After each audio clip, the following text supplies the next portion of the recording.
Hi, everyone. Welcome to Authors on the Air. I'm James Latwell, your host. This is part of the Authors on the Air Global Radio Network. We're here today talking with Allen Eskens. Allen is an award-winning best-selling author, and Saving Emma just had its paperback release just this week. So congratulations on that. So we're here to celebrate that Thank new you. release. So yeah, congrats on that. Thank you very much. I always look forward to that day when the paperback comes out. My first four books were published in paperback format only. And so a lot of my faithful readers wait for that paperback to come out so the collection is consistent. Yep, I see that, and it is a milestone. So congrats on that. But Saving Emma is the book we're talking about, and it's a complex legal drama that's earned multiple starred reviews. I mean, it's really a wonderful story. And could you tell folks a little bit about the story behind Saving Emma? Sure. So I write about a community of characters. This community of characters was first created in my debut novel, The Life We Bury.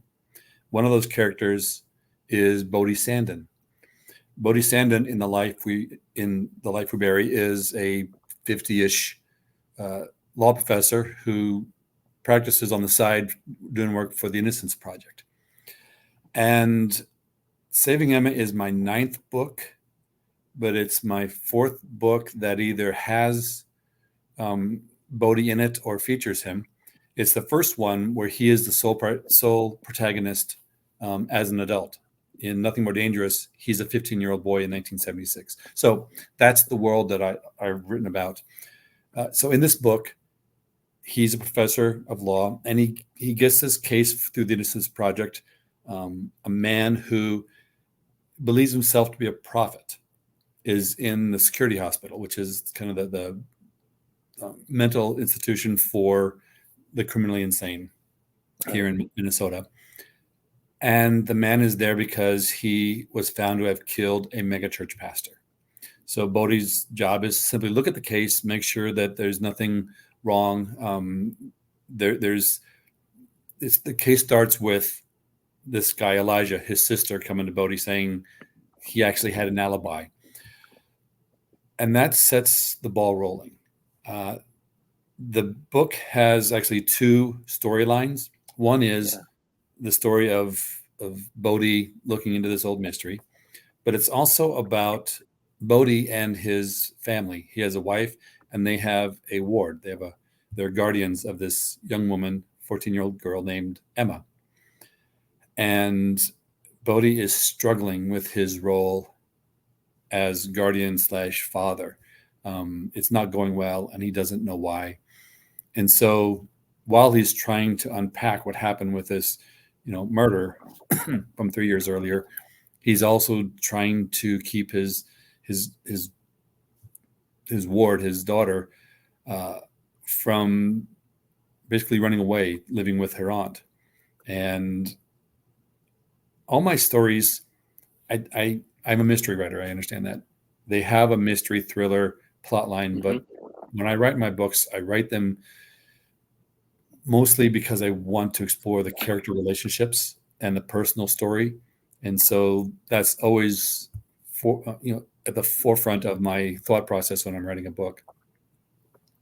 Yeah, and you kind of undersell that a little bit because I think what sets you apart is, I mean, you've got this great legal thriller that's going on with the case that Bodie is handling, but you've also got that family dynamic that's going on, and it kind of gives this Saving Emma and your other books a lot more texture, and there's an emotional pull that you often don't get from just straight up courtroom dramas. How do you go about creating a plot line like that and draw readers into that emotional arc the way you do? Well, for 20 years, I studied writing while I was practicing law, and I was writing just for my own fun, my own benefit.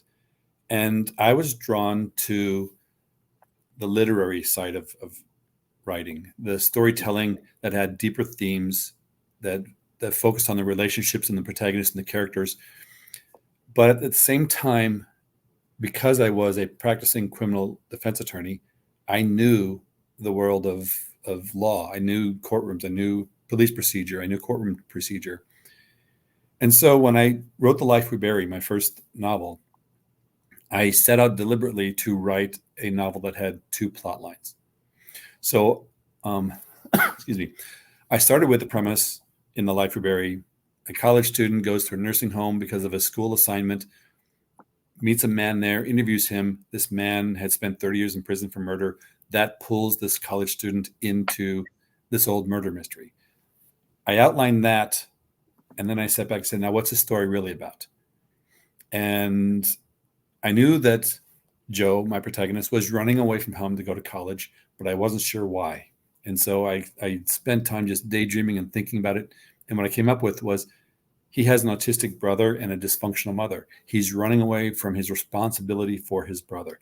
That was the story that I really wanted to tell. So I outlined that separately. So I had two outlines for two different stories. And then I just sat there and looked at it on this big whiteboard and, okay, how can this weave together into a single story? And then I just wove it together.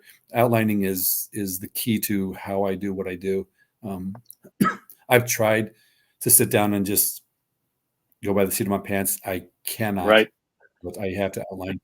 So I really, in my head, I'm thinking, okay, I got an A plot and a B plot. The A plot is sometimes, the A plot being the mystery plot, is sometimes stronger in my Max Rupert novels. The A plot tends to be a little stronger. My B plot is my personal story. In like Nothing More Dangerous, the B plot really is the story of a young man coming to understand his own prejudices. That is the main driver of the story, where the A plot, the mystery, is more of a thread that links things together. But yeah, I conceptualize it as two different plot lines that I'm focusing on, and then I weave them together.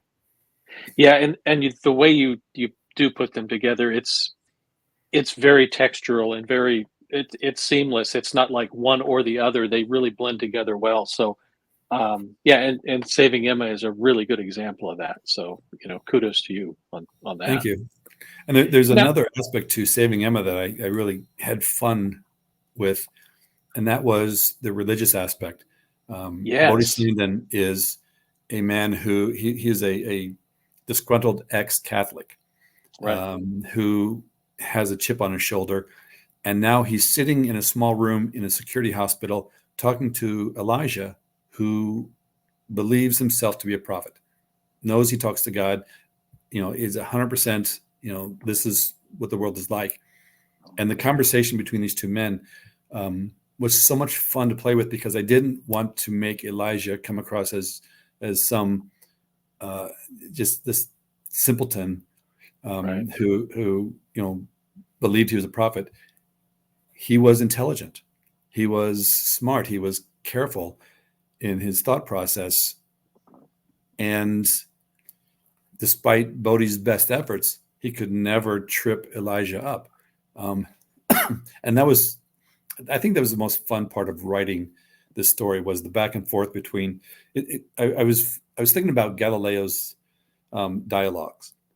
So when Galileo wanted to write that the earth orbits the sun, that was in fact heresy to write that, because the right, Catholic Church said, no, the earth is the center of the universe. So rather than come right out and say, here's what it is, he wrote a dialogue between a religious person and a scientific person, just discussing it. And so I used that as my kind of my model when I was writing those scenes between Elijah and Boady. huh? That's interesting. Now, Bodhi is a really interesting character, and I have to wonder how much of your background as a lawyer was kind of scraped and cobbled together to create Bodhi. So of all the characters I've written, Boady is the most autobiographical. That he Really? is Okay. modeled after me. So in Nothing More Dangerous, where he is a 15-year-old boy, that was stories from my youth. That was me trying to say, I grew up in an area where prejudice and racism was just this undercurrent that you didn't see. It wasn't the Jim Crow stuff. It wasn't overt. It was very subtle, but it was there. And I didn't realize it was there until I left, went to college, and excuse me, had the perspective to look back on who I was when I was a teenager and how I thought, what notions I had. And I wrote that story to kind of exercise those ghosts. Mm. And so, yeah, Boady, actually, when I was a young lawyer, I practiced in St. Peter, which is where the security hospital is. And I used to take cases there. Ah, And one of my cases, I met this man who believed himself to be a prophet. And wow. it was so interesting to talk to him because he wasn't a quote unquote nut job. He Right, was a man who right. sincerely had beliefs, and uh, there's no doubt in his mind that he could talk to God. And it made me Mm. wonder, when you look back in the Bible, Elijah, um, and not Elijah, but Ezekiel, and all these prophets, Balaam. If you had Balaam today, he talked to a donkey and the donkey talked back. Where would that man be but at a security hospital? But if you Right. believe that the men 2,000, 2,500 years ago, these prophets talked to God, why don't you believe that today? Why are people who talk to God today in security hospitals? And so that was actually my defense for this man, because I knew my judge to Huh. be a fundamental Christian. And I said, if you Ah, believe prophets exist, how can you say this man's not a prophet?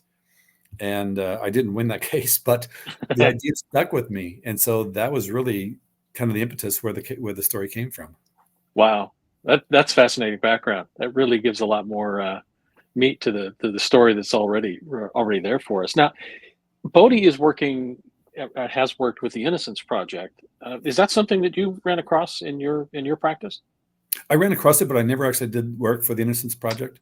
Okay. Um, I met with the director when I was writing The Life We Bury because I wanted to be accurate in how I Mm. depicted it.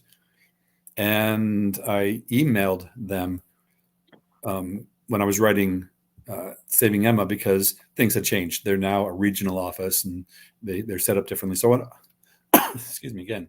I wanted to make sure that I had the procedures correct. It is important to me to be as accurate as possible when I'm writing a novel.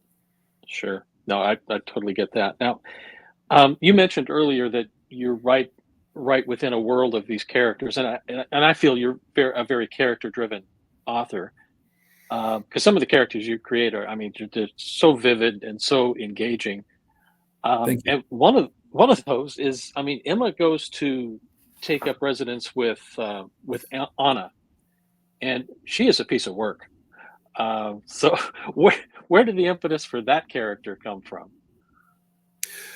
I needed to have a powerful antagonist. Both.